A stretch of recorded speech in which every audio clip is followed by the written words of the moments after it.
Сәлем достар, мен Наз мемлекеттік би театрының балет әртісі Құдайбергенов Ержан Сансызбайұлы.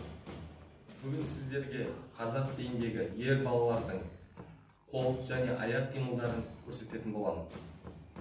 Әрине, қазақ би өнерінде ер жігіттердің би қимылдары өте көп.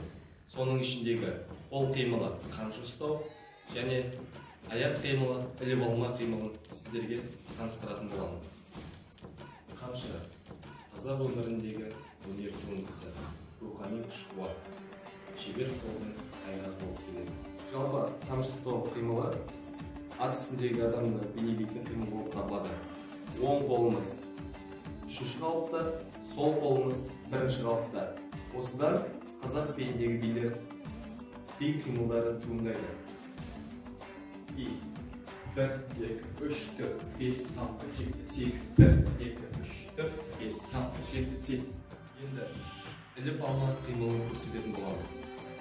Қазір аяқпен жұмыс жасаймыз. 1, 2, 3, 4, 1, 2, 3, 4. Аяқ көтерілген кезде аяғымыздың ұшын тартамыз. Жинаймыз, тізенің үстінде қоямыз. Аяқтың ұшын тартамыз, жинаймыз, тізенің үстінде жинап қоямыз.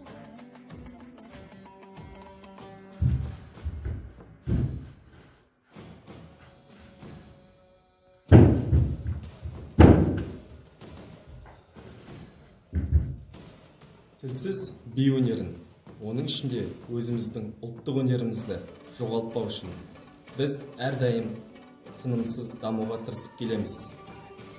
Сабырлықпен, мәдениеттілікпен үйде болайық. Біз біргеміз.